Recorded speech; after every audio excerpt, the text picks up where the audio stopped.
오늘 하나님의 말씀은 출애굽기 8장 23절의 말씀입니다. 출애굽기 8장 23절의 말씀을 다 같이 봉독하겠습니다. 내가 내 백성과 내 백성 사이를 구별하리니 내일 이 표징이 있으리라 하셨다 하라 하시고. 아멘. 오늘 말씀은 출애굽기 후반부 말씀인데요. 출애굽기 후반부에는 10가지 재앙 중에 세 번째 재앙과 네 번째 재앙이 있습니다.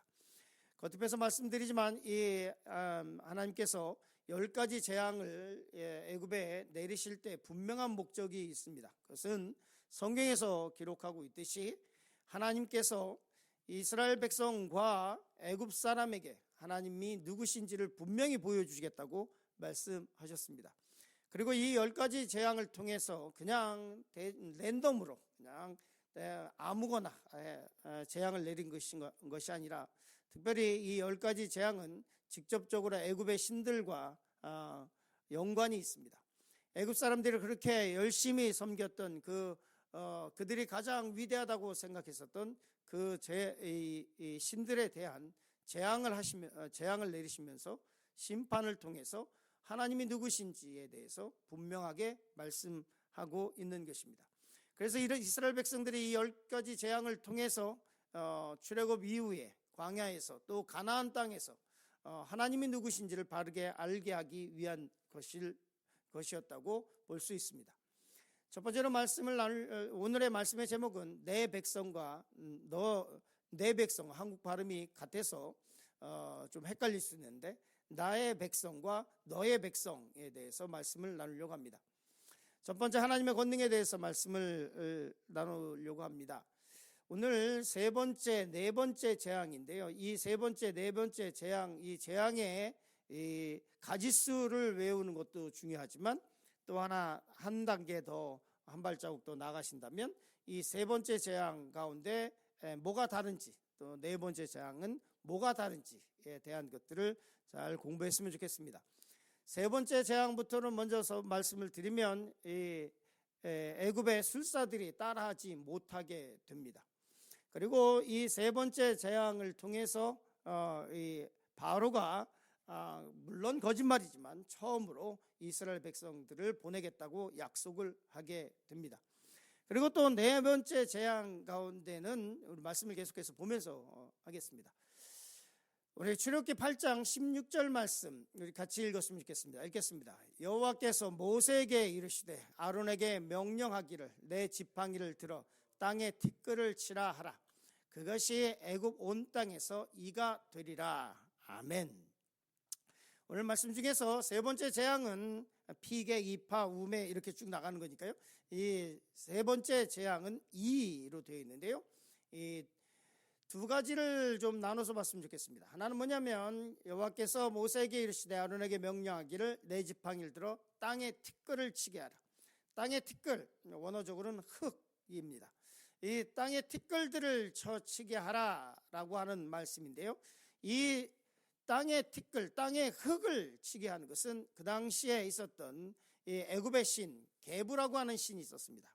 그들이 뭘 섬겼냐면 땅의 신, 이 땅을 주관하고 그리고 농사를 주관하고 있는 그들의 신 게부라고 하는 신을 그렇게 섬기고 있었습니다. 그런데 하나님께서는 세 번째 재앙으로 모세에게 이르시되 이렇게 말씀합니다. 땅에 티끌을 쳐라. 그러면 이 땅에 이렇게 많은 이 티끌처럼 이가 될 것이다. 이렇게 말씀하고 있습니다. 한국말에 한국 단어가 이라고 번역을 했는데요. 아마도 그 애굽에 있는 그 곤충이나 이런 것이 우리나라에 직접적으로 이제 번역을 할 때 없는 것이 있을 거 아니에요. 그러니까 가장 비슷한 거를 이로 표현을 했을 것입니다. 그런데 우리 요즘에는 이라고 영어로 라이스라고 하면 요즘 신세대들은 요즘 아이들은 이가 뭔지 모릅니다. 라이스가 뭔지 몰라요. 저희 때만 해도 이가 있었죠. 그래서 이가 뭔지 압니다. 그런데 요즘 애들은 이게 뭔지 몰라요. 한국은 특히 몰라요. 이가 뭔지. 근데 이게 이제 찐득이 아니면 이게 모기 이유에 가깝습니다. 그러니까 땅에 티끌이 찐득이라고 하면 붙어서 피를 빠는 것인데 이것이 이 육축과 가축과 그리고 사람에게 생겼습니다. 우리 같이 출애굽기 8장 18절 말씀 보겠습니다. 요술사들도 자기 요술로 그같이 행하여 이를 생기게 하려 하였으나 못하였고 이가 사람과 가축에게 생긴지라. 땅에 티끌을 쳐서 수많은 찐득이 같은 이라고 생각을 합시다. 그 이가 사람과 가축에게 생겼는데 이 애굽의 술사들이 그전에는 뭐 물을 피로 바꾸는 마술 같은 건 할 수 있었습니다. 지팡이를 던져서 뱀이 바뀌게 하는 그런 마술을 할 수는 있었던 것 같습니다. 그러나 땅에 티끌을 쳐서 이와 이처럼 찐득이 같은 것들이 사람과 가축에게 생기게 하는 이거는 할 수 있는 것이 아닙니다. 그렇기 때문에 세 번째 재앙부터는 이 요술사들이 마술사들이 이건 우리의 범위에서 벗어난 일이다. 우리가 할 수 있는 일이 아니다. 사려고 했으나 못하였고 라고 말씀을 하고 있습니다. 그런데 그 다음의 말이 아주 중요하죠. 출애굽기 8장 19절에 보면 이 요술사들이 마술사들이 바로에게 얘기합니다. 우리 같이 읽었으면 좋겠습니다. 요술사가 바로에게 말하되 이는 하나님의 권능이니라 하였느니라. 이 요술사들이 자기네들이 이건 도저히 못하겠고 이거는 사람의 속임수로 할 수 있는 것이 아닙니다. 땅에 티끌만큼이나 많게 이가 생겨서 이 찐득이가 붙어서 이 가축들을 뜯어먹고 있고 사람들은 그것을 인해서 고통을 당하고 하는 이거는 우리가 할 수 있는 것이 아닙니다 라고 바로에게 이야기를 하면서 그들의 입을 통해서 하나님의 권능이니다 이렇게 말하게 합니다. 하나님께서 하시고자 하시는 뜻이 이루어지고 있습니다. 이 재앙을 통해서 애굽 사람들이 내가 누구인지를 분명히 알게 하겠다라고 말씀을 합니다. 그리고 이 말씀 가운데 우리가 같이 봐야 될 것이 있는데요. 우리 이사야서 46장 6절 7절 말씀 같이 읽겠습니다. 사람들이 주머니에서 금을 쏟아내며 은을 저울에 달아 도금장에게 주고 그것으로 신을 만들게 하고 그것에게 엎드려 경배하며 그것을 들어 어깨에 메어다가 그의 처소에 두면 그것이 서 있고 거기에서 능히 움직이지 못하며 그에게 부르짖어도 능히 응답하지 못하며 고난에서 구하여 내지도 못하느니라. 하나님께서 말씀하신 대로 애굽 사람이 했던 똑같은 것처럼 그들이 금으로 은으로 그것들의 형상들을 만들어서 신전을 만들고 그리고 거기서 엎드려서 경배하고 그리고 그 신전에 두면 거기서 움직이지도 못하고 그에게 부르짖어도 능히 응답하지도 못하는데 그리고 고난에서 구하여 내지도 못하는데 그렇게 섬기는 어리석은 일들을 벌인다는 것입니다. 그리고 실제로 이스라엘 백성들이 가나안 땅에 들어가서 이방 족속을 섬길 때 저렇게 섬겼죠.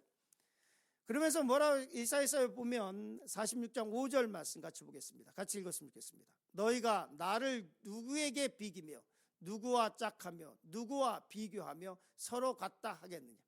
하나님께서 그 이사야서를 통해서 말씀하시는 것은 너희가 감히 나를 누구에게 비교하느냐. 너희가 감히 나를 어떤 신에게 비교하느냐. 내가 누구와 짝할 수 있겠으며 나는 스스로 있는 자라고 말씀하고 있는 것이죠. 누구하고도 비교할 수도 없고 누구하고도 같이 겸할 수도 없고 그 하나님이 우리 하나님이라고 말씀하고 있습니다. 두 번째 분리하여라는 말씀을 잠시 나누려고 합니다.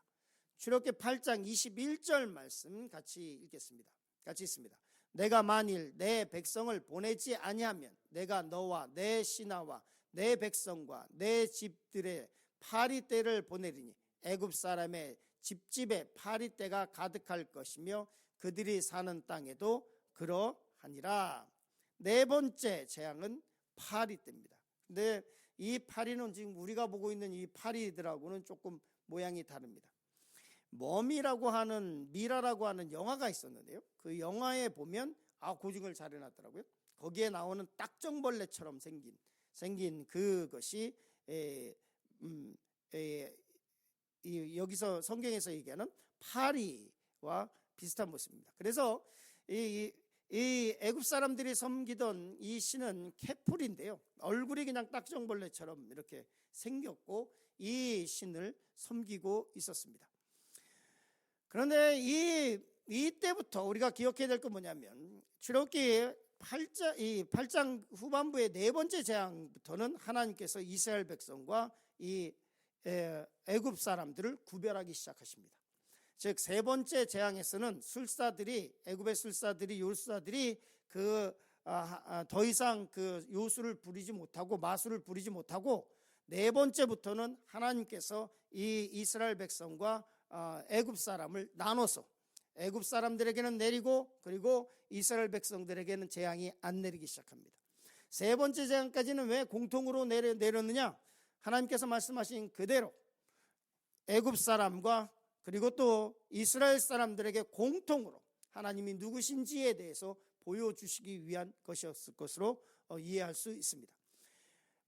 출애굽기 8장 22절 말씀 같이 보겠습니다. 그날에 나는 내 백성이 거주하는 고센 땅을 구별하여 그곳에는 파리가 없게 하리니 이로 말미암아 이 땅에서 내가 여호와인 줄을 내가 알게 될 것이니라 라고 말씀합니다. 네 번째 재앙인 파리는 이제부터는 이스라엘 백성들이 거하던 고센 땅에는 내리지 않아요. 애굽 사람들에게만 재앙이 내리기 시작합니다. 출애굽기 8장 24절 말씀 이렇게 기록하고 있습니다. 같이 읽었으면 좋겠습니다. 여호와께서 그와 같이 하시니 무수한 파리가 바로의 궁과 그의 신하의 집과 애굽 온 땅에 이르니 파리로 말미암아 그 땅이 황폐하여졌다. 땅이 황폐하여졌어요. 그러니까 그 땅이 황폐할 정도로 엄청나게 피해를 입고 있었습니다. 그들의 신으로 모셨던 그 신의 형상이 그들의 땅을 황폐하게 만들기 시작하고 있었다는 거예요. 출애굽기 8장 23절 말씀 같이 읽겠습니다. 이 중요한 말씀입니다. 같이 읽습니다. 내가 내 백성과 너의 백성 사이를 구별하니 내일 이 표징이 있으리라 하셨다 하라 하시고, 뭐라고 말씀하고 있냐면 하나님께서 이렇게 말씀합니다. 내가 나의 백성 이스라엘과 너의 백성 이 애굽 사람들 사이를 구별하겠다. 구별하겠다라고 하는 말씀은 뭐냐면 워이프레틴다고 하는 말인데, 이 말은 분리하다.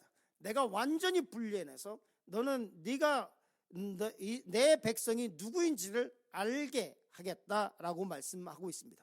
바로에게 말씀하기를 이스라엘 백성은 내 백성이고 애굽 사람들은 그래 네 백성 해.